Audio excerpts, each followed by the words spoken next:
पापा बस 2 घंटे और मेरी ट्रेन स्टेशन पहुंचने वाली है। आप और माँ तैयार रहिएगा। फोन पर आदित्य की उस उत्साह से भरी आवाज ने केशव बाबू के हाथों से चाय का प्याला लगभग गिरा ही दिया था।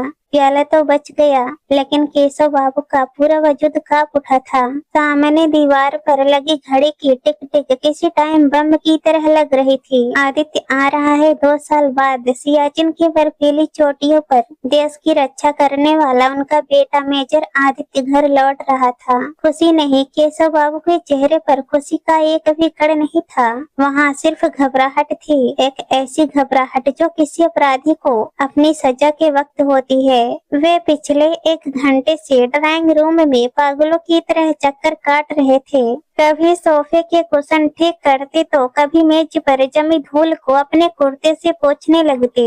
घर एकदम वीरान था, वही घर जो कभी सुधा की हंसी और चूड़ियों की खनक से गूंजता था, आज एक खामोश मकबरे जैसा लग रहा था। केशव बाबू ने कांपते हाथों से कमरे में रूम फ्रेशर छिड़का, सुधा का पसंदीदा मोगरे वाला। वे कोशिश कर रहे थे कि घर की उस सीलन भरी बासी गंध को छिपा सके जो पिछले 6 महीनों में दीवारों में बस गई थी, लेकिन क्या खुशबू से सच को छिपाया जा सकता है? केशव बाबू बेडरूम में गए और अलमारी खोली। वहाँ सुधा की साड़ियाँ करीने से रखी हुई थी। उन्होंने एक नीली साड़ी निकाली, वही जिसे सुधा अक्सर पहनती थी, और उसे ड्राइंग रूम के दीवान पर ऐसे रख दिया मानो अभी अभी कोई उसे तह करके वहां रख कर गया हो। फिर उन्होंने सुधा का चश्मा उठाया और उसे सेंटर टेबल पर अखबार के ऊपर रख दिया। यह सब करते हुए उनकी आंखों से लगातार आंसू बह रहे थे। 6 महीने हो गए थे सुधा को गए हुए।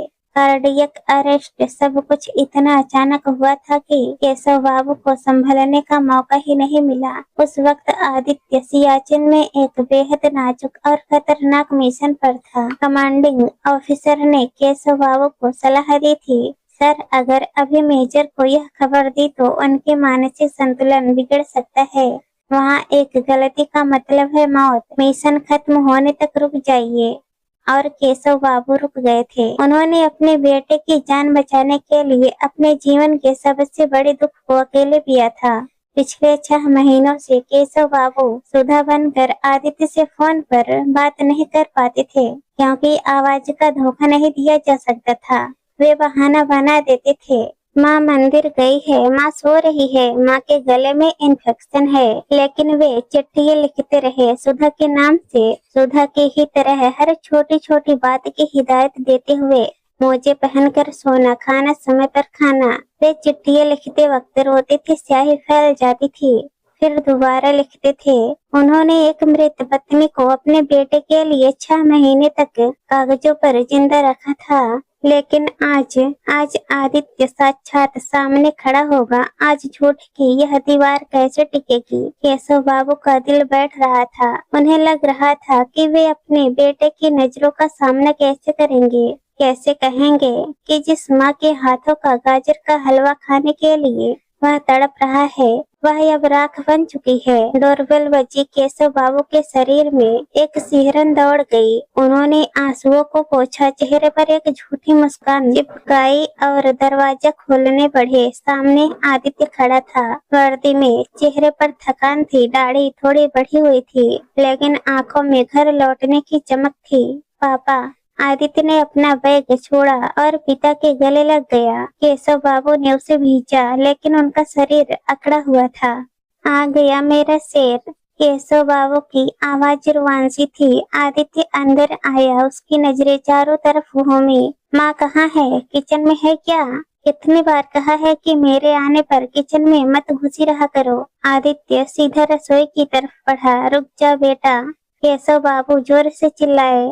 आदित्य ठिठक गया। ओ सुधा घर पर नहीं है? घर पर नहीं है? आदित्य की भवें सिकुड़ गई। अभी तो आपने कहा था तैयार रहना। कहाँ गई है? ओ तेरी मौसी की तबीयत बहुत खराब है, कानपुर। कल रात ही जाना पड़ा उसे। बहुत जिद कर रही थी कि रुक जाऊं, आदि आ रहा है, लेकिन मौसी की हालत सीरियस थी। केशव बाबू एक सांस में रटा रटाया झूठ बोल गए। उसने कहा है 2 दिन में आ जाएगी। आदित्य ने पिता को घूर कर देखा। कुछ पल के लिए सन्नाटा छा गया। अच्छा, आदित्य ने धीमे स्वर में कहा।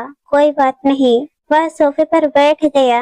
उसकी नजर टेबल पर रखे चश्मे और दीवान पर रखी नीली साड़ी पर पड़ी। केशव बाबू की जान में जान आई। चलो, स्टेज सेट करने का फायदा हुआ तो फ्रेश हो जा, मैं चाय बनाता हूँ। केशव बाबू जल्दी से किचन में भागना चाहते थे। रहने दीजिए पापा, आदित्य ने कहा। बैठिए ना, थोड़ी देर बात करते हैं। आदित्य का व्यवहार थोड़ा अजीब था। वह न तो माँ के न होने पर गुस्सा हुआ, न ही उसने फोन करने की जिद की। वह बस घर की हर चीज को बहुत गौर से देख रहा था। दीवारों पर जमी धूल, सूख चुके मनी प्लांट के पौधे और वो सन्नाटा जो घर के हर कोने में पसरा था।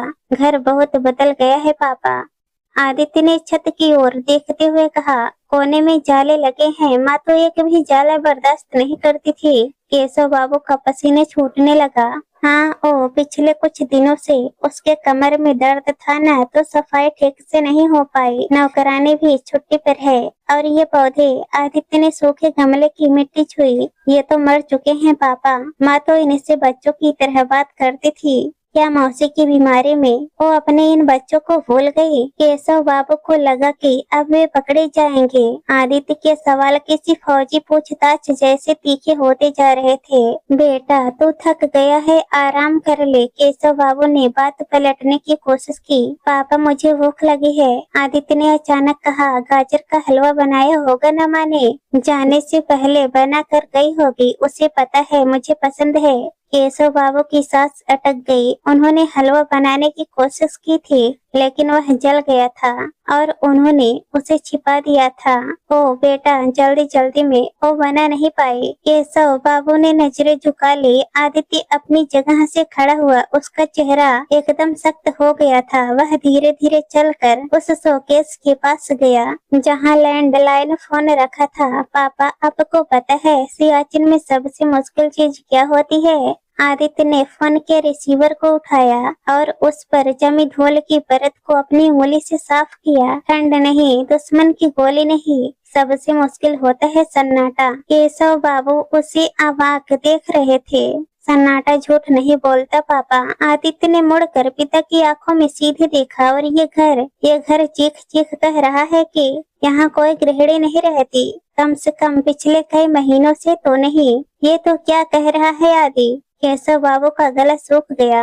आदित्य ने अपनी जेब से एक मुड़ा तुड़ा कागज निकाला। वह एक चिट्ठी थी। ये आखिरी चिट्ठी जो आपने भेजी थी सुधा के नाम से। आदित्य की आवाज अब कांप रही थी। पापा, माँ है कैसे लिखती थी, याद है आपको? ओ हा की पूछ थोड़ी लंबी खींचती थी और आप हा को थोड़ा गोल घुमाते हैं। केशव बाबू के पैरों तले जमीन खिसक गई। और सबसे बड़ी बात, आदित्य ने वो चिट्ठी टेबल पर पटकी। इस चिट्ठी में आपने लिखा था कि पड़ोस वाली मिसेज वर्मा की बेटे की शादी हो गई। पापा, मिसेज वर्मा ने वो घर 3 साल पहले छोड़ दिया था। माँ ये बात जानती थी। वो कभी ये गलती नहीं करती, आप भूल गए थे। केशव बाबू सोफे पर गिर पड़े। उनका खेल खत्म हो चुका था। तुझे पता था? केशव बाबू फुसफुसाए। आदित्य घुटनों के बल पिता के सामने बैठ गया।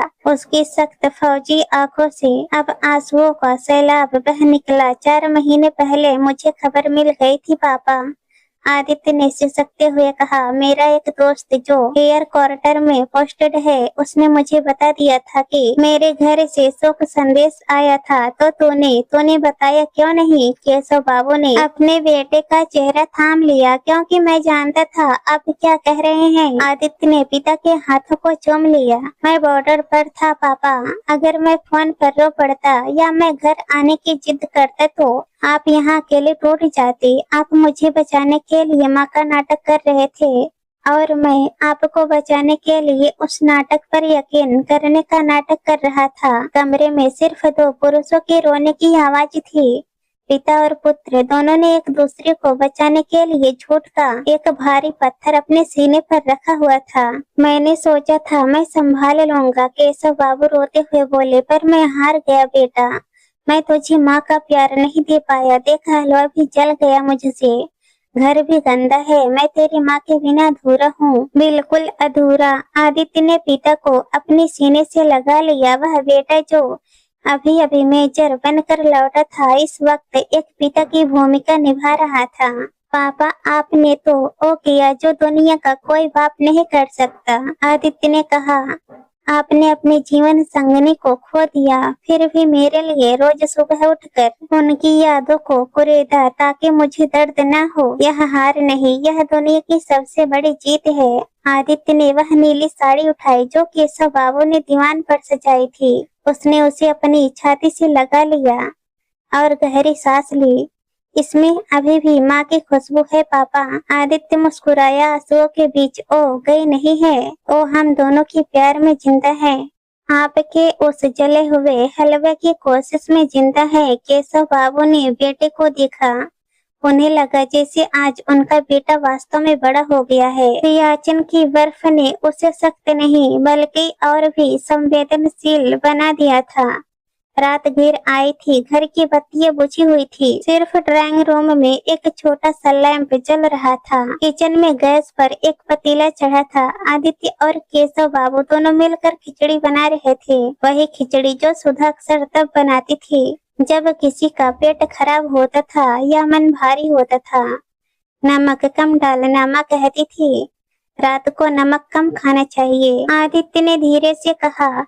हाँ, केशव बाबू ने सहमति में सिर हिलाया। दोनों डाइनिंग टेबल पर बैठे। 2 थालियां लगी थी, एक कुर्सी खाली थी, सुधा की कुर्सी। आदित्य ने खिचड़ी का पहला निवाला लिया। वह बेस्वाद थी, शायद थोड़ी गीली भी, लेकिन उसने खा लिया। केशव बाबू उसे देख रहे थे। कैसी है? बिल्कुल वैसी जैसी घर की होनी चाहिए, आदित्य ने कहा। उसके बाद कोई कुछ नहीं बोला। उस कमरे में शब्द खत्म हो चुके थे। अब वहाँ झूठ की कोई जगह नहीं थी। वहाँ सिर्फ एक पवित्र सन्नाटा था। वह सन्नाटा जो 2 टूटे दिलों को जोड़ने के लिए जरूरी होता है।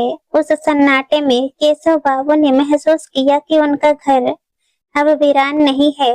उनका बेटा लौट आया था और उसके साथ लौट आई थी एक समझदारी जिसने उस मकान को फिर से घर बना दिया था।